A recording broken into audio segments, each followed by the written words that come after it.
ఈ ఫ్యాక్ట్ లో వచ్చేసి హైకోర్టు బెంచ్ అంటే ఏంటో చెప్తా. అసలు ఈ హైకోర్టు బెంచ్ అంటే ఏంటో తెలుసుకునే ముందుగా హైకోర్టు గురించి చెప్తాను. హైకోర్టు ఇండియాలోని ఆయా రాష్ట్రాలకు సంబంధించి సుప్రీం కోర్టు. ప్రతి రాష్ట్రానికి కేంద్ర పాలిత ప్రాంతానికి హైకోర్టు ఉంటుంది. 2 లేదా అంతకన్నా ఎక్కువ రాష్ట్రాలకు కూడా ఒకే హైకోర్టు ఉండేలా పార్లమెంట్ లో యాక్ట్ చేయవచ్చు. రాజ్యాంగంలోని 6వ భాగం 5వ అధ్యాయం 214 నిబంధనలు అనుసరించి హైకోర్టు ఏర్పాటు చేశారు.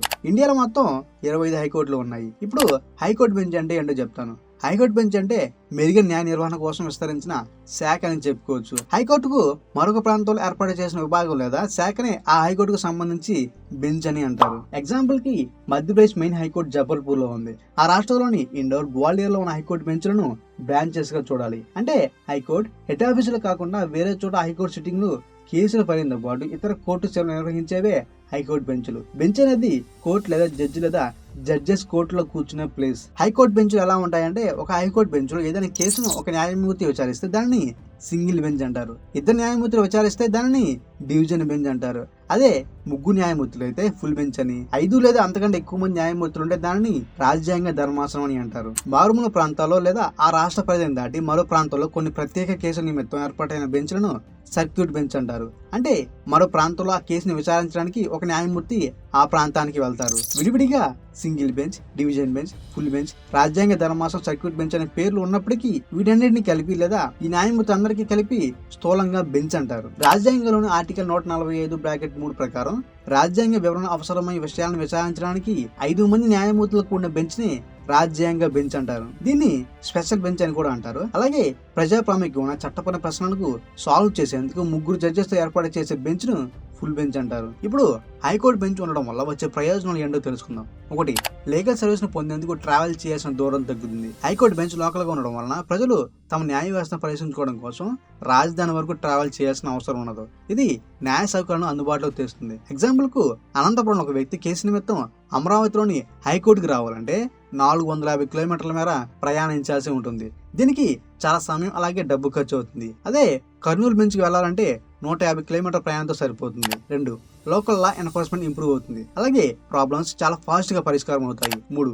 ఎకనామిక్ అండ్ కమర్షియల్ అవకాశాలు పెరుగుతాయి. హైకోర్టు బెంచ్ ఉండే ప్రాంతంలో lawyers, court staff and other support staff కి ఉపాధి అవకాశాలు కల్పిస్తుంది. ఇది స్థానికంగా ఆర్థిక వృద్ధికి తోడ్పడుతుంది. 4. ఇన్ఫ్రాస్ట్రక్చర్ ఇంప్రూవ్ అవుతుంది. హైకోర్టు బెంచ్ ఒక ప్రాంతంలో ఏర్పాటవడం వల్ల న్యూ ఆఫీసెస్, ఇన్ఫ్రాస్ట్రక్చర్స్, రోడ్లు, ఇతర వసతులు అభివృద్ధి చెందుతాయి. ఎయిర్ పొల్యూషన్ ని ఎలా క్యాలిక్యులేట్ చేస్తారు? స్విట్జర్లాండ్ కు చెందిన air quality index monitoring group లెక్కల ప్రకారం 2023లో ప్రపంచంలో most polluted capital Delhi. Most polluted countries list లో ఇండియా 3rd ప్లేస్ లో నిలిచింది. మనకంటే ముందు బంగ్లాదేశ్, పాకిస్తాన్ లో ఉన్నాయి. ఎవ్రీ ఇయర్ ఇండియాలో అక్టోబర్ నుంచి జనవరి వరకు వింటర్ లో పొల్యూషన్ తీవ్ర స్థాయికి చేరుతుంది. టెంపరేచర్స్ పడిపోవడం, పొగ, దుమ్ము, చల్లంగాలు, వెహికల్స్ నుంచి వచ్చే వేస్ట్, చుట్టుపక్కల ప్రాంతాల్లో పంట వ్యర్థాలు తగలబడడం వల్ల వచ్చే పొగ కలిసి ఈ సిచ్యువేషన్ ని క్రియేట్ చేస్తున్నాయి. అలాగే మనం చేసే పనుల వల్ల కొంతవరకు గాలి పొల్యూట్ అవుతుంది. వెహికల్ కి ఉపయోగించే ఫ్యూల్, పంట నుంచి వచ్చే ఉద్గారాల్లో ఎయిర్ క్వాలిటీ తగ్గిపోతుంది. ఇక ధూళి తుఫాను, కార్చిచ్చులు, అగ్ని పర్వతాలు పేలడం వంటివి ప్రకృతిపరమైన కారణాలు. గాలి కాలుష్యం తీవ్రతను గుర్తించడానికి కొంతమంది లేజర్ను ఉపయోగిస్తారు. మరి కొందరు భూమి నుంచి రిలీజ్ అయ్యే శక్తిని అంచనా వేయడానికి శాటిలైట్ ఫోటోస్ పై డిపెండ్ అవుతారు. హ్యూమన్ హెల్త్, పర్యావరణాన్ని దెబ్బతీసే కాలుష్య కారకాల్లో PM2.5, PM10, ozone, nitrogen oxide, sulphur dioxide వంటివి ఉన్నాయి. PM2.5 లో 2.5 మైక్రోమీటర్లు అంతకన్నా తక్కువ మందమైన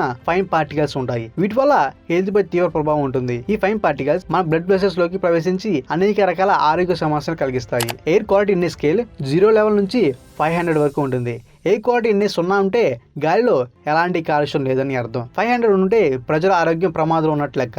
WHO గైడ్లైన్స్ ప్రకారం ఎయిర్ క్వాలిటీ ఇండెక్స్ 100 ఉంటే ఆ గాలి మనిషికి సేఫ్. ఎయిర్ క్వాలిటీ ఇండెక్స్ 400 నుంచి 500 ఉంటే గాలిలో కాలుష్యం చాలా ఎక్కువగా ఉన్నట్లు. ఇప్పుడు గాలి కాలుష్యం వల్ల ఎలాంటి జబ్బులు వస్తాయో చెప్తా. నానో పార్టికల్స్ ఇతర కాలుష్య కారకాలు లంగ్స్ పై ఎఫెక్ట్ చూపిస్తాయని, ఇమ్యూన్ సిస్టమ్ ని వీక్ చేస్తాయని, రక్తంలో ఆక్సిజన్ లెవెల్ ని తగ్గిస్తాయని WHO అంటుంది. పిల్లలు, వృద్ధులు, పోషకాహార లోపం, సౌకర్యాలయంతో బాధపడే పేదల్లో శ్వాసకోశ సమస్యలు, గుండె సంబంధిత రోగాలు, గుండెపోటు, లంగ్ క్యాన్సర్ వంటివి వస్తాయి. గర్భస్థ శిశువుల దగ్గరికి వస్తే కొన్నిసార్లు చనిపోయిన పిల్లలు పుడతారని, అబార్షన్ జరుగుతాయని WHO అంటుంది. గాలి కాలుష్యం ప్రభావంతో ప్రపంచవ్యాప్తంగా ఏటా 70 లక్షల మంది ముందే చనిపోతున్నారు. అందులో 85% మంది గుండె సంబంధించిన డిసీజులు, heart attack, lung cancer, asthma, COPD, diabetes వంటి కారణాలతో చనిపోతున్నారు. Online community platform local circles నిర్వహించిన సర్వేలో ఢిల్లీ చుట్టుపక్కల నగరాల్లో 81% కుటుంబాల్లో ఎవరో ఒకరు పొల్యూషన్ వల్ల అనారోగ్యంతో బాధపడుతున్నారు. ఇప్పుడు లాంగ్ రేంజ్ హైపర్సోనిక్ మిసైల్స్ అంటే ఏంటి, డిఫెన్స్ సిస్టమ్ కి చిక్కకుండా ఎలా దూసుకెళ్తాయో చెప్తాను. వివిధ రకాల పేలోడ్స్ ను 1500 కిలోమీటర్ దూరానికి పైగా మోసుకెళ్ళగలిగేలా ఈ హైపర్సోనిక్ మిసైల్స్ ని రూపొందించింది DRDO. ఈ మిసైల్స్ ని ఎయిర్, వాటర్, ఎర్త్ పై ప్రయోగించవచ్చు. హైపర్సోనిక్ మిసైల్స్ అత్యాధునిక ఆయుధాలు. ఇవి మాక్ 5 ని మించి ట్రావెల్ చేయగలవు. అంటే స్పీడ్ ఆఫ్ సౌండ్ కి 5 రెట్ల వేగంతో టార్గెట్ వైపు దూసుకెళ్తాయి.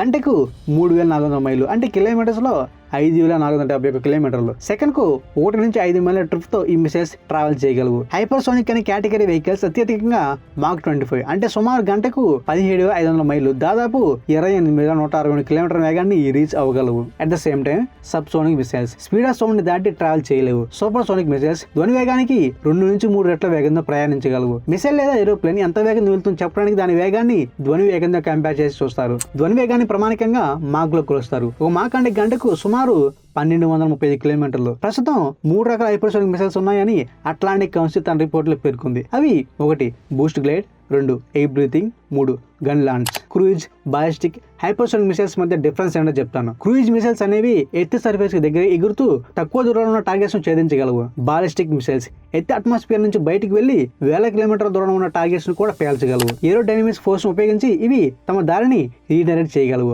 ఆకాశం ఎక్కువ ఫాస్ట్ ఎగురుతున్నప్పుడు కూడా పైకి కిందకు జరగడానికి, రైట్ లెఫ్ట్ కి తిరగడానికి ఈజీగా వీటిని డిజైన్ చేశారు. దీనివల్ల శత్రువు కన్ను గప్పి దాడి చేసే అవకాశం ఉంటుంది. బాలిస్టిక్ మిసైల్ ఆర్క్ ప్రొజెక్టైల్ ఏర్పడాలో చేయదు. అందుకే దాని టార్గెట్ ఏంటి అనేది తెలుసుకోవడం చాలా కష్టం అవుతుంది. ఇలా supersonic missile anti missile defence system కి కూడా చిక్కదు. సింపుల్ గా అర్థమయ్యేలా చెప్పాలంటే ఒక దేశం హైపర్సోనిక్ మిసైల్ లాంచ్ చేసినప్పుడు anti defence missile system help తో దానిని కంటైన్మెంట్ చేయడం ఇంపాసిబుల్ గా మారుతుంది. ఒకవేళ హైపర్సోనిక్ మిసైల్ ని గుర్తించినా దాన్ని కూల్చివేయడం కష్టం. అది వెళ్లే వేగంతోనే యాంటీ డిఫెన్స్ మిసైల్ సిస్టమ్ కూడా ప్రయాణించాల్సి ఉంటుంది. దీనికోసం ఏరో 3 సిస్టమ్ కావాల్సి ఉంటుంది. హైపర్సోనిక్ మిసైల్ నెలకొల్చడం అంటే సాహసం అని చెప్పాలి. ఇప్పటివరకు అసలు దానికన్నా తక్కువ వేగంతో వెళ్లే సూపర్సోనిక్ మిసైల్ నేలకు కూల్చిన ఆధారాలు లేవు.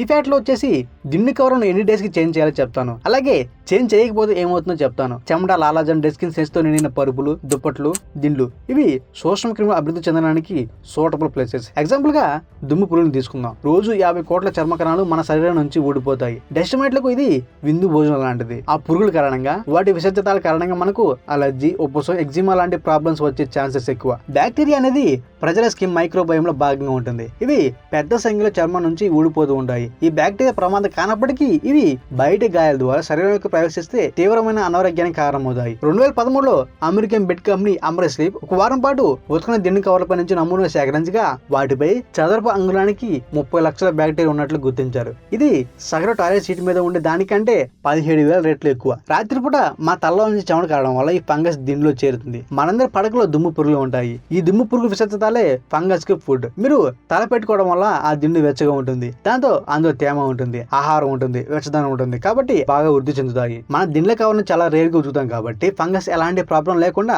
సంవత్సరాల తరబడి జీవిస్తుంది. మనం ఒకవేళ వాటిని ఉతికిన ఫంగస్ 50 డిగ్రీల సెంటీగ్రేడ్ వరకు తట్టుకుంటుంది. అదే కాలంలో దిండ్లను ఉతకడం వల్ల అవి మరింత తేమగా మారి ఫంగస్ మరింత పెరగడానికి వీలు కల్పిస్తుంది. మనం నిద్రపోయే టైంలో నోటికి దిండుకి మధ్య ఉన్న ప్రాక్సిమిటీ కారణంగా శ్వాసకోశ వ్యాధి ఉన్న పేషెంట్స్ కు, మెయిన్ గా ఆస్తమా, సైనటైటిస్ లో ఉన్న వాళ్ళకు ఇది చాలా ప్రాబ్లమ్స్ ని క్రియేట్ చేస్తుంది. ఈ ఫంగస్ గురి కావడం వల్ల గతంలో టీబీ లేదా స్మోకింగ్ సంబంధిత లంగ్ డిసీజ్ తో బాధపడిన వ్యక్తులకు దీర్ఘకాలిక లంగ్ డిసీజ్ లో బారిన పడవచ్చు. లుకేమియా ఉన్న వ్యక్తులు లేదా అవయవ మార్పిడి జరిగిన వ్యక్తులు లేదా కోవిడ్ లేదా ఇన్ఫ్లుయెన్స్ తో ఇంటెన్సివ్ కేర్ లో ఉన్న వాళ్ళకు ఇన్వెసివ్ ఆస్పర్గిలోసిస్ రావచ్చు. అంటే ఫంగస్ మీ ఊపిరితిత్తులకు వెళ్లి వృద్ధి చెందుతూనే ఉంటుంది. ఇది లంగ్ డిసీజ్ నాశనం చేస్తుంది. ఇక బెడ్షీట్లు ఎంత తరచుగా ఉతకాలనే విషయానికి వస్తే రోజు మార్చి రోజు ఉతికి ఇస్త్రీ చేయడం వల్ల వాటిలోని బ్యాక్టీరియా పోతుంది. అనారోగ్యంతో ఉన్న వ్యక్తుల విషయంలో ఇది చాలా ముఖ్యం. మంచం తడిపి అలవాటున పిల్లలు ఉంటే వాటిని ఉతకడం, ఇస్త్రీ చేయడం లాంటివి చేయాలి.